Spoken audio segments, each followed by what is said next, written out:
Hello everyone, this is Maureen. I am here to show off my most recently completed doll project. This one is Lucretia. She is dressed in 1550s Florence Italian, and in particular she's 24 inches tall, so she's one of my taller dolls. We have a couple different layers going on here, so we'll work from the head down. We have a front rolled hairstyle. Now, a lot of pictures of the time have a lot of curly hairstyles going on in the front, but because she has a wig, I didn't want to have to recurl. So I went ahead and did blonde rolls, more so that you see a little later on in period, but still become very popular in Italy. So I was able to pin that together. This gold and pearl piece actually is a 1950s collar meant for a shirt. The collars were separate that you could sew it on for later. Well, this was so pretty, I'm like, it needs to be used in a different way. I had it in my jewelry collection for about a decade. So when I made this hairstyle, I'm like, it needs something to kind of decorate it, something to support it. And this fits perfectly. Goes all the way around. I put a little pearl in the middle, and this is some of the lace that I used on the camisa, which is right there. So it all works together. This is a different kind of lace to make a narrow ruffle. And then a crocheted gold hairnet, which is in like a cotton with a little bit of shiny gold in there too. So that allowed me to style her hair without really having to go too crazy with completely restyling an acrylic wig in this case. I do get some pieces that like to stand out. You might hear some thunder in the background. We are having a little thunderstorm right now.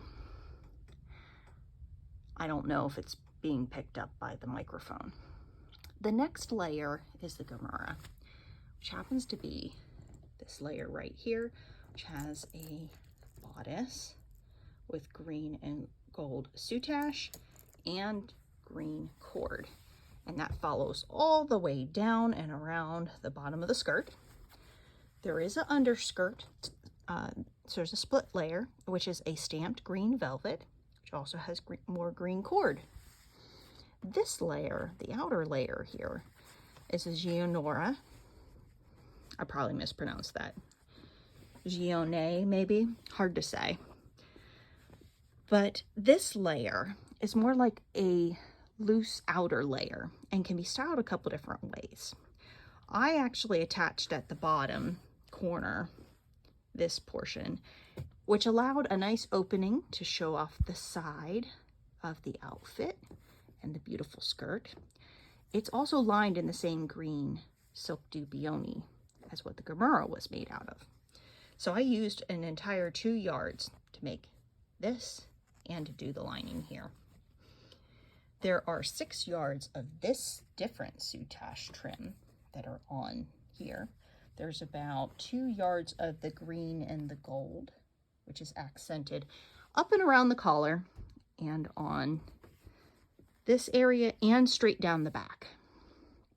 So was able to kind of coordinate that. With adding this green and gold, there is actually some green striping that is on the fabric. So it brings that out. You get to have the beautiful floral brocade.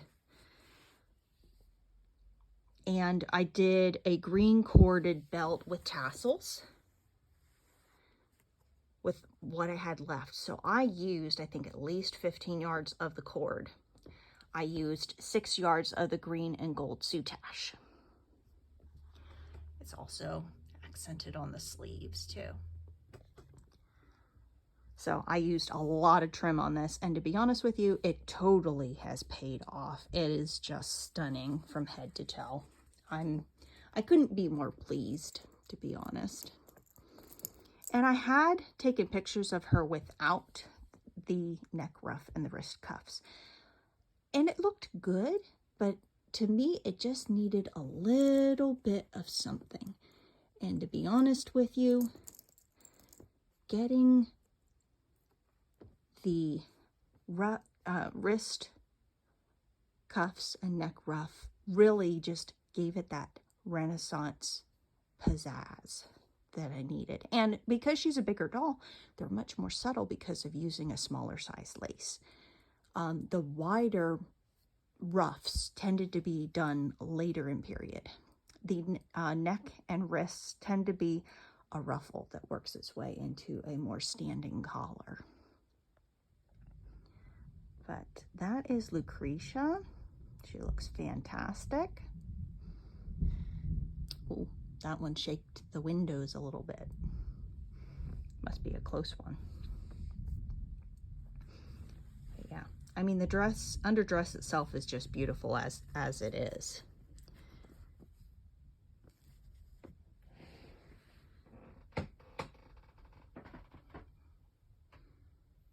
She's got great profile.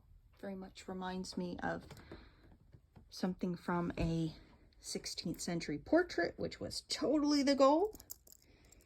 So, oh, and on this particular doll, I used a pair of my leather baby shoes. There's the bottom part of the camisa. So what these do is they actually stabilize her without necessarily needing a doll stand, which is fantastic. So that totally worked out in a very nice way. I hope everyone has been having a fantastic summer. We're at the end of that, and if you're one that is going back to school, I wish you good luck on your school year or semester in college or whatever it is that you're up to. If you liked this video, please consider liking it, sharing it with your friends, or subscribing to the channel if you like this kind of content, which is project-related dolls, historical clothing, as well as other reenactment and historical projects based on 16th century Europe. We have more doll friends that will be coming up here in the future that will also be featured on this channel.